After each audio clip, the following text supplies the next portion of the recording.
probably two things I've learned. One is around physical, and I would never have described myself as somebody who was a hugger, and I'm still not sure I am a hugger. However, I've noticed how much I miss that. And that has really, really surprised me. If you'd have asked me 8 weeks ago, 9 weeks ago, that wouldn't have even crossed my mind. So I know I get energy from being in a room with people, but I didn't realise how much the human touch really impacts on me. And probably the second thing I've learned is that it's okay to be up and down.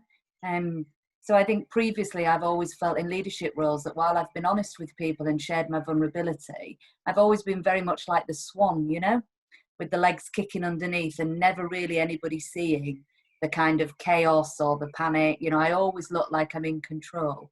And I've really learned during this that it's okay actually to be up and down on a daily basis, an hourly basis, or on a weekly basis. And it's okay to talk about that. And probably that's helped me to have a bit more insight actually into other people, and particularly friends and people I work with that are natural worriers. That's not me, but I feel like I've had a real insight and I've walked in their shoes, and that's something that's going to stay with me. One of them is a similar one in that I've always been really good at showing my vulnerability with my team, and certainly with people I know, but actually just some things that have come up just lately around, I remember putting a post on LinkedIn about having a really bad day, and getting quite a few messages afterwards, private messages from people saying, thank you for sharing that, because actually you've made me feel okay. And I think sometimes we forget, don't we, that actually when we say we're not okay, that actually it can help other people to feel like it's okay to not be okay. So kind of a similar theme there for me as well, definitely. I think the other one is definitely for me is around learning to take a leaf out of my own book. When I talk a lot about looking after self, well-being, those sorts of things, and actually realizing that sometimes we need to look a bit closer at home with those things as well. So definitely realizing that the last few weeks, definitely I haven't been looking after myself as well as I've been encouraging other people to look after their selves and people as well. So I think I'm the same with that. And I sort of preach that, but yes, I need to look after myself sometimes. And I think sometimes when you're feeling that burnout of just, it's not the burnout that you get when you're in an office and it's busy and you're rushing everywhere. There's another kind of burnout, which I think happens with the working from home and looking at a screen, which is just, it's equally exhausting and mentally taxing. And I think I've learned that I need to take more breaks, whereas my breaks in the office were usually meetings and meeting people, which is quite stimulating. I don't get that at the moment, so I'm finding that quite hard sometimes. So, you know, actually going for a walk with a dog or something does change my perspective. So I can be sort of having a down morning, and I know that if I'm having a down morning, to have a better afternoon, I need to go and weed the garden or do something that isn't really allowed. And actually, I am allowed to do it because it changes my mindset. In fact, I went for a walk around the village this lunchtime, and it did totally change my mindset because I actually talked to a real person, which was a really nice thing to do. Not that you two aren't real, obviously, but in the flesh person. But I think I've learned a bit similar to you about being honest about myself and how I'm feeling, but also self-care. I've noticed that my team have talked more openly about how they're feeling, and that's probably because we're all just being really honest about it. And I think it's okay to be like that, especially at the moment, but it's okay anyway. I think that's going to be interesting when we go back. There's two things I've found really hard and I'm still finding hard. And certainly I think on a Monday morning I've shared, I seem to find it really hard to get going. And I think it's the thought of the week ahead. So the first thing is I'm naturally somebody that likes variety. I like spontaneity. For anyone that knows Myers-Briggs, I am very, very strong on the P preference, which means I don't like to be planned, actually. And while I learned to do that in work, naturally at home, I'm very spontaneous. So I'll have no idea what I'm having for tea until I'm going to make it. I'll arrive at the airport half an hour before we're due to fly. That is my natural preference. And clearly lockdown is the exact opposite of that. So I have struggled with that, just knowing every week is going to feel exactly the same as last week. And I'm not necessarily saying there's an answer to that. I'm just sharing that that's probably where I've got most emotional, frustrated, angry about. And the second one is kind of ties into that, is going to places and meeting people. So going on to my clients, meeting them, going into different offices. And again, that kind of being physically, you know, with a human being in real life, like you said, Rachel, rather than all on Zoom. I'm really happy to do a hybrid going forward, but I don't want to do this all the time. I want to be in a room with people.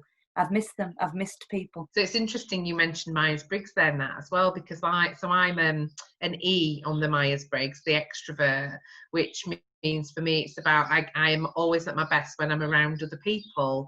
I love having people around me. It's one of the reasons why I decided to create a team, and rather than just be self-employed, but actually to develop a team and bring them on, because I'm always at my best when I have people around me. I get my best ideas when I've got people around me, and that's what I've really missed. Well, my creativity, which I feel has gone completely down the pan because I haven't been able to have that kind of stimulation from other people. I'm really missing my team, really missing them. We speak every day on Zoom, even though they're furloughed, we still chat every day, and they've been amazing. In fact, actually, they sent me this to try and remind me of them. It's not quite the same, but yeah, it just reminds me how much I miss them. A similar Nat to you as well, just that being in a room I love developing a team and doing that stuff where you're all together, whether it's outside, in a room. I love getting the outdoor learning. I know, Rachel, you and our team have been away together and doing things like that, and I really missing that kind of, again, that interaction from a team perspective when I'm working with other teams as well, and I can't wait until we can start to do that again with our clients. I'm definitely on your page on that one, and I'm like you, Nat. I don't like being too planned, although it is a good idea to have a little bit of planning when you're working, isn't it? And I have had to learn that. But yeah, I've really missed my team, and I think it's going to be really interesting going forward, because whilst I always wanted to spend more time at home so I can do things in the garden, which I've really enjoyed in between Zoom calls and things, or even, you know, in the evenings and what have you, I realized that I couldn't just do that. So you get stimulation from being with people, don't you? And creativity, as you say. So I miss that, and you kind of wonder where your ideas don't seem to flow quite as easily, do they? So I think it's interesting. There's a lot of talk about businesses saving money and not having an office, but I think that they need to be careful not to lose the vibrant sort of feeling of being part of a team, and also the culture of the business and the creativity, the ideas that spark off. So I think probably a bit of a hybrid is going to be the way forward. I'm missing my clients as well, because I always enjoy going to see other people's businesses, and we quite often have a look round, and yeah, I miss that. And I miss knowing what's going on. You learn things, and you get ideas just by visiting places. So yeah, I'm really missing that. Well, I will certainly make sure that I have some more variety going forward. I will be out of this house at some point, I hope, before Christmas. But actually, on a more serious note, I think the whole thing about, you know, be kind, I think I will certainly, you know, as Michelle said, keep taking my own medicine. And remember, you know, like Michelle, I've done a lot of webinars around self-care, and it's easy to understand and know, but not actually then do it yourself when you come under pressure. And actually this week has been a lot quieter for me, and I have done that, and it's been great for me and my well-being. So I think there's all that about self-care. And the other one, I think, is it's kind of what I do already, but I think it's reinforced it for me. I talk a lot to people about the analogy of sport and not forcing the game. So in football, not trying to force a goal and not trying too hard to make something happen. And during this lockdown, I've been quite relaxed at times of just thinking what will be, will be. And actually it's been okay. It's not been brilliant, and I'm not going to pretend it's been fantastic. It hasn't. My business has been affected like everyone's. However, it hasn't been catastrophic. And I think the whole thing about sometimes let it be and see what happens is okay. And I'm going to remind myself of that mantra the next time I try and start forcing something, because I will, because I'm flawed. It reminds me, I used to have a little logo thing which said, she believed she could and she did. and sometimes it's just having that belief, isn't it, is as important as everything that you do as well. And I think that's been really tested over the last few weeks in lots of ways. Similarly, you know, our business was massively impacted, and still is. You know, we're still, you know, my team are all still furloughed. It's just me. That's really tough. But in terms of what I've learned and what I'm going to do differently, definitely, when we go back, we won't be going back to exactly how we were before. Of that, I'm sure, you know, we've already been talking as a team about working more from home. I've always been really open about that, and we've always as a team said it doesn't matter where you work as long as you deliver the outcomes that are needed. But I think it's been interesting that what you said, Rachel, that actually it's important not to lose sight of that. Actually, some people really will want to come to work. They'll want to leave home, and I've got definitely some of my team who even if they could work from home would much rather be in an office because they want to get away from home. Whereas others are quite happy at home. So I think some sort of hybrid, and we've talked about that, that we don't want to lose the office.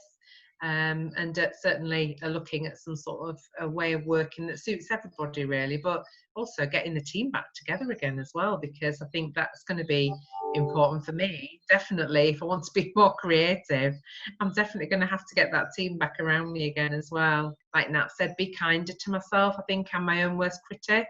I know that. I've always known that about myself, but it, like Nat said, doesn't always stop me from forgetting about it sometimes, and just remembering to just celebrate the small things and remember the good things that you've got. It's so easy when you're a business owner to always be looking ahead at what next, what am I going to do next, and forgetting actually to be in that moment of what you have done and what you've achieved. And that's definitely the big thing I'm taking from this.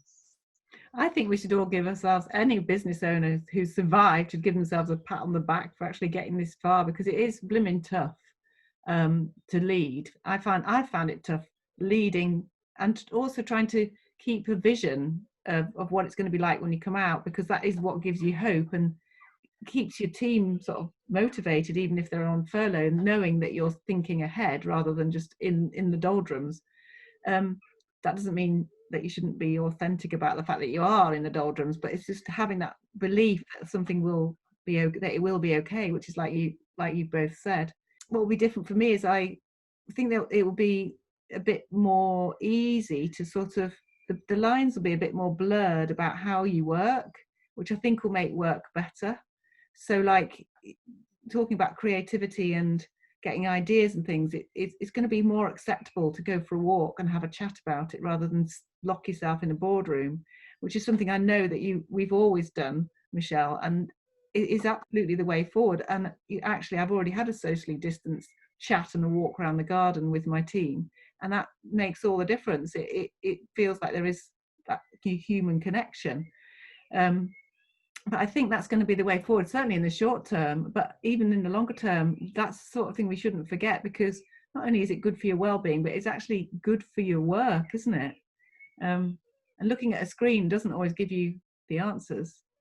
So I think work will be more holistic, and people will need more well-being built into their work, or they'll be looking for that. And I think that would be something we should all aspire to, and I hope that's what I'll be able to do in my business anyway. Certainly small businesses will be able to do it more easily, but I think it's an opportunity for bigger businesses too, because I think that's what employees will be looking for.